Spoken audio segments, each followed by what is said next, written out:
Екатерина закрыла глаза и сделала 3 глубоких вдоха. Сколько еще она сможет это терпеть? Очередной окрик, очередное унижение. И все ради того, чтобы получить строчку в резюме о работе в престижной юридической фирме «Правовой альянс». «Катя, где мой американо? Я просил 20 минут назад!» Голос Виктора Сергеевича, старшего партнера, эхом отдавался в коридоре офиса. Девушка вздрогнула, схватила стаканчик и поспешила в кабинет, стараясь не расплескать горячий напиток. За 5 месяцев стажировки она выучила, что кофе нужно подавать при температуре не ниже 90 градусов. Иначе будет выговор.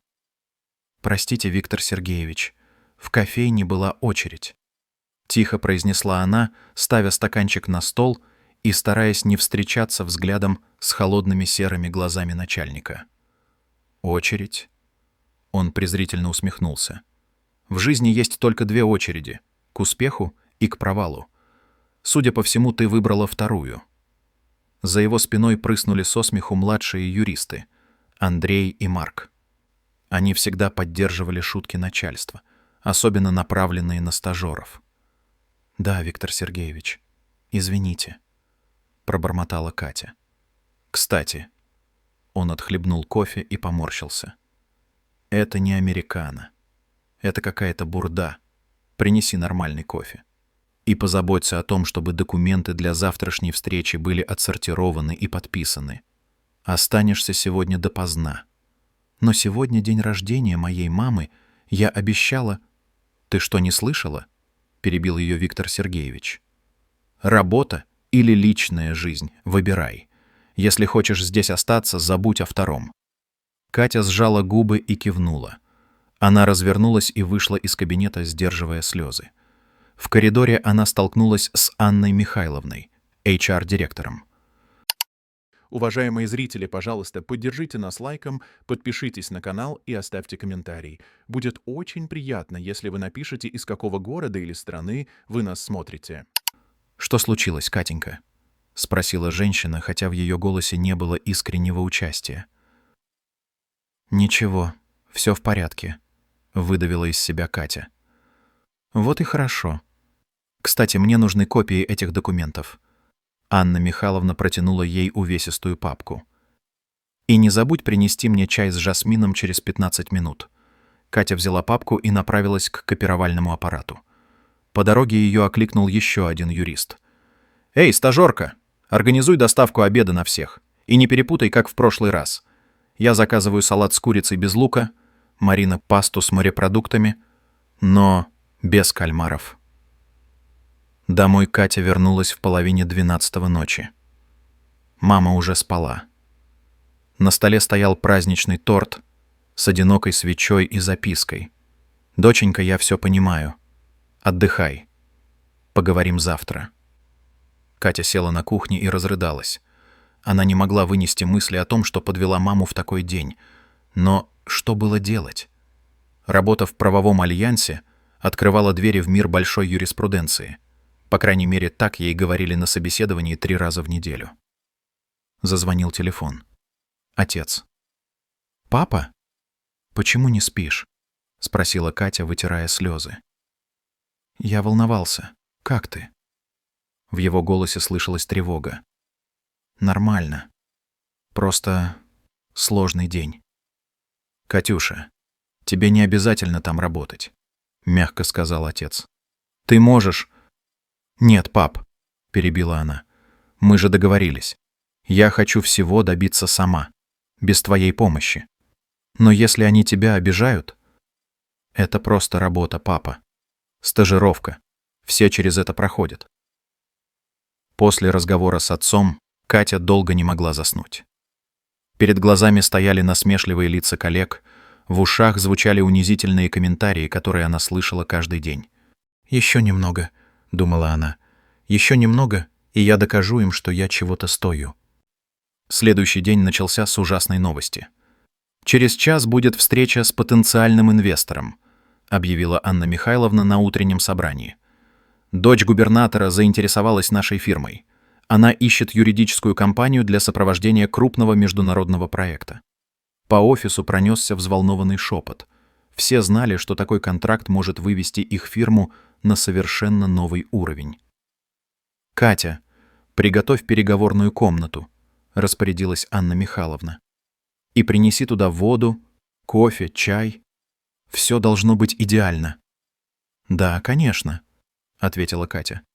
«И выгляди прилично», — добавил Виктор Сергеевич. «Хотя лучше вообще не показывайся. Просто сделай все и исчезни. Не хватало еще, чтобы дочь губернатора увидела, какой у нас... вспомогательный персонал». Катя опустила взгляд, чувствуя, как краска заливает щеки. Она молча кивнула и вышла из конференц-зала. Следующий час прошел в суматохе. Катя носилась по офису, готовя переговорную комнату, распечатывая презентации, организовывая кофе-брейк. Она знала, что ее работа останется незамеченной, но если что-то пойдет не так, виноватой будет именно она. За 5 минут до назначенного времени в офисе появилась охрана. Они быстро осмотрели помещение и доложили по рации: «Чисто». А затем в дверях показалась она. Элегантная молодая женщина в строгом темно-синем костюме, с собранными в пучок волосами и с выражением спокойной уверенности на лице. Марина Алексеевна Воронцова, дочь губернатора. Виктор Сергеевич и другие партнеры поспешили ей навстречу с широкими улыбками и протянутыми для рукопожатия руками. «Добро пожаловать, Марина Алексеевна.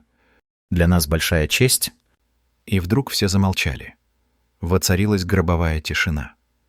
Дочь губернатора смотрела прямо на девочку на побегушках, стажерку Катю, которая застыла с подносом в руках.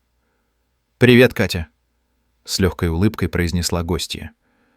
Виктор Сергеевич переводил взгляд с одной на другую, не понимая, что происходит. «Вы знакомы?» — выдавил он наконец. «Более чем», — ответила Марина Алексеевна, подходя к Кате и обнимая ее за плечи. «Катя — моя лучшая подруга с детства». Лицо Виктора Сергеевича побледнело. «Но как же... Почему тогда... Почему вы не знали?» Закончила за него Марина. «Видите ли, Виктор Сергеевич, отец Кати, Дмитрий Валентинович, один из крупнейших бизнесменов страны. Он просто не афиширует свою личную жизнь. И Катя хотела добиться всего сама, без связей отца». Она окинула презрительным взглядом застывших партнеров. «И как же вы отнеслись к дочери человека, чье состояние могло бы купить десяток таких фирм, как ваша?» «Пройдемте в переговорную», — предложила она. «У меня есть что вам сказать». В переговорной было тихо, как на кладбище. Партнеры сидели с опущенными головами, пока Марина спокойно перечисляла все унижения, которым подвергалась Катя за 5 месяцев стажировки. «Виктор Сергеевич, помните, как вы заставили Катю перебирать мусорные корзины в поисках якобы выброшенного важного документа, который, как выяснилось позже, лежал у вас в портфеле?» Она сделала паузу. «Или как вы, Анна Михайловна, поручили ей купить подарок для жены Сергея Петровича, а потом обвинили в том, что она якобы пытается соблазнить вашего коллегу?» Анна Михайловна покраснела и опустила взгляд. «А вы, Марк, — продолжила Марина, — помните, как случайно облили ее кофе и сказали, что теперь она похожа на мокрую крысу, и что такой внешний вид больше соответствует ее профессиональным качествам?» Марк нервно сглотнул. «Марина Алексеевна», — наконец выдавил из себя Виктор Сергеевич, — «позвольте принести наши глубочайшие извинения. Это все недоразумение. Мы не знали...» «В том и дело, Виктор Сергеевич», — перебила его Марина. «Вы не знали, кто она, и поэтому показали свое истинное лицо, то, как вы относитесь к людям, которых считаете ниже себя». Катя стояла у окна, скрестив руки на груди, и молча наблюдала за происходящим. В ее глазах читалась смесь боли и удовлетворения. Марина открыла свой портфель и достала папку с документами. «Я подготовила отчет о корпоративной культуре вашей компании с конкретными фактами, датами и свидетельскими показаниями других стажеров». Она положила папку на стол. Копию я отправила в ассоциацию юристов. По комнате пронесся коллективный вздох. Что касается контракта, продолжила она, поднимаясь, его получит компания Legal Trust. У них, знаете ли, другое отношение к младшим сотрудникам. Я проверяла. Но мы могли бы... Начал было Виктор Сергеевич. Нет, не могли бы, отрезала Марина. В юриспруденции, как и в жизни, репутация — это все. А ваша репутация в моих глазах уничтожена. И я уверена, что Дмитрий Валентинович также будет интересоваться, почему его дочь подвергалась таким унижениям. Она направилась к двери, а за ней последовала и Катя. На пороге Марина остановилась и обернулась. «Кстати, Виктор Сергеевич», — добавила Марина с легкой улыбкой, — «вы были правы. В жизни действительно есть две очереди — к успеху и к провалу. Но выбор, какую занять, вы сделали сами». Вечером того же дня Катя и Марина сидели в уютном кафе недалеко от центра города. «Ты не представляешь, какое удовольствие я получила, видя их лица», — призналась Марина, помешивая свой латте. «Особенно этого напыщенного Виктора Сергеевича». «Спасибо тебе», — тихо сказала Катя, «хотя я не уверена, что заслуживала такой защиты». «Ты шутишь?» Марина серьезно посмотрела на подругу. «Никто не заслуживает того, что они с тобой делали. Никто. Но я могла просто уйти. Или рассказать отцу, и что бы изменилось?» Перебила ее Марина. «Ты бы ушла, они бы нашли новую жертву. Твой отец устроил бы скандал, но они бы просто стали осторожнее. А теперь они получили урок, который не забудут». Катя улыбнулась и сжала руку подруги. «Что теперь?» — спросила она. «Ты действительно отдашь контракт Legal Trust'у?» «Уже отдала», — кивнула Марина. «Но у меня есть кое-что получше. Помнишь моего отца?» «Губернатора?» — усмехнулась Катя. «Сложно забыть». Он давно говорил о необходимости создания юридической службы для малообеспеченных граждан. Государственной, но с привлечением частных специалистов. Марина лукаво улыбнулась. «И он узнал о твоей идее». «Какой идее?» «О той, что ты хотела бы открыть собственную консультацию. Для людей, которым действительно нужна помощь, а не статус». Катя удивленно посмотрела на подругу. «Но я никогда не говорила тебе об этом». «Зато говорила своему отцу», — подмигнула Марина. «А наши отцы, знаешь ли, общаются. И сейчас им нужен человек, который возглавит этот проект.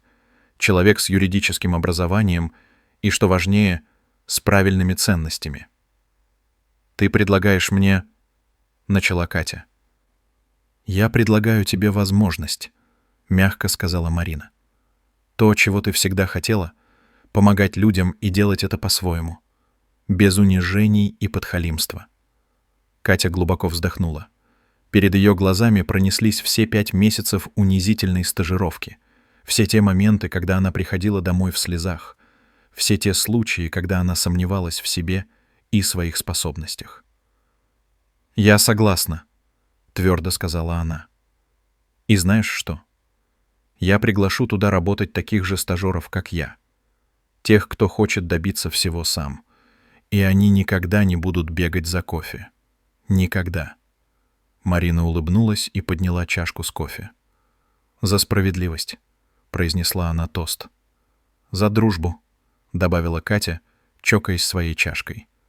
За окном кафе догорал закат, окрашивая небо в алые тона. День унижений закончился. Начиналась новая жизнь. Уважаемые зрители, пожалуйста, поддержите нас лайком, подпишитесь на канал и оставьте комментарий. Будет очень приятно, если вы напишете, из какого города или страны вы нас смотрите.